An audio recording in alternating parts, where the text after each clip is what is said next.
Breast cancer के treatment में ऑन्कोप्लास्टिक breast surgery ये एक बज़वर्ड हो गया है आजकल। ऑन्कोप्लास्टी का मतलब क्या है? मैं डॉक्टर वैशाली झामरे हूँ। मैं एंड्रोमेडा कैंसर हॉस्पिटल में ऑन्कोप्लास्टिक ब्रेस्ट सर्जन हूँ। ऑन्कोप्लास्टी इस शब्द में दो शब्द जुड़े हुए हैं, ऑन्को प्लस प्लास्टी। ऑन्को यानी कैंसर एंड प्लास्टी यानी प्लास्टिक सर्जरी। ब्रेस्ट कैंसर के पेशेंट्स में कैंसर का रिमूवल होने के बाद कुछ प्लास्टिक सर्जरी टेक्निक्स का यूज़ करके ब्रेस्ट का नेचुरल शेप और अपीयरेंस प्रिजर्व करने की टेक्निक्स को कहते हैं oncoplastic breast cancer surgery. Conventional breast cancer की जो सर्जरी होती है, जिसको हम कहते हैं कन्वेंशनल ब्रेस्ट कंजर्वेशन सर्जरी, ये कुछ लिमिटेड पेशेंट्स के लिए अवेलेबल होती है।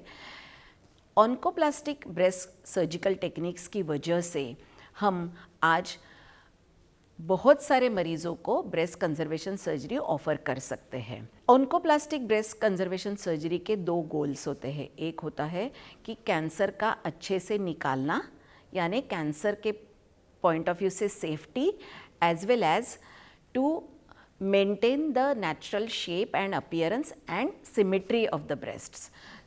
ये सिमेट्री अचीव करने के लिए कभी कभी हमें दूसरे ब्रेस्ट को भी ऑपरेट करना पड़ता है, either to increase the size of the opposite breast, या इस रिकंस्ट्रक्टेड ब्रेस्ट को मैच करने के लिए कभी कभी दूसरे ब्रेस्ट को भी छोटा करना पड़ सकता है। ऑन्कोप्लास्टिक ब्रेस्ट कंजर्वेशन जो सर्जरी के टेक्निक्स होते हैं, उसमें टाइप 1, टाइप 2, टाइप 3 ऐसे सिंपल टू कॉम्प्लेक्स प्रोसीजर्स का यूज़ होता है। And obviously oncoplastic breast surgeon को एडिशनल ट्रेनिंग लेनी होती है to get skilled into offering this oncoplastic breast cancer surgeries.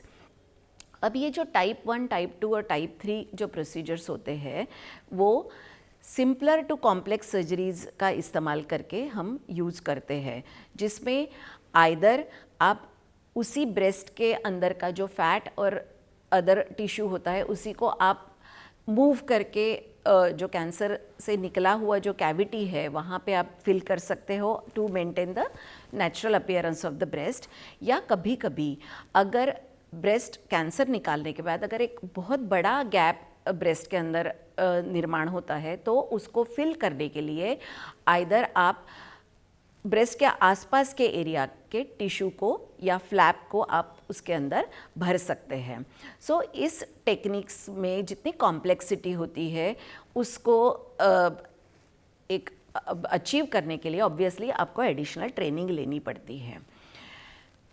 इस कॉम्प्लेक्सिटी की वजह से कभी कभी कन्वेंशनल ब्रेस्ट कंजर्वेशन सर्जरी के कंपैरिजन में पेशेंट्स को एक आध दिन या 1-2 दिन हॉस्पिटल में एक्स्ट्रा रहना पड़ सकता है।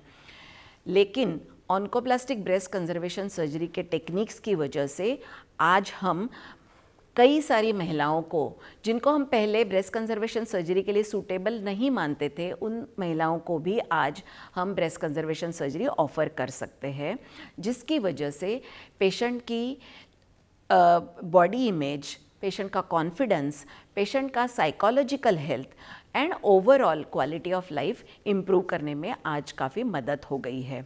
ऑन्कोप्लास्टिक ब्रेस्ट कंजर्वेशन सर्जरी के बारे में एक्स्ट्रा इन्फॉर्मेशन के लिए आप मुझे कांटेक्ट कर सकते हैं, या आपके ब्रेस्ट सर्जन को ज़रूर इस ऑप्शंस के बारे में या इस एडवांस टेक्निक के बारे में ज़रूर पूछिएगा। Thank you.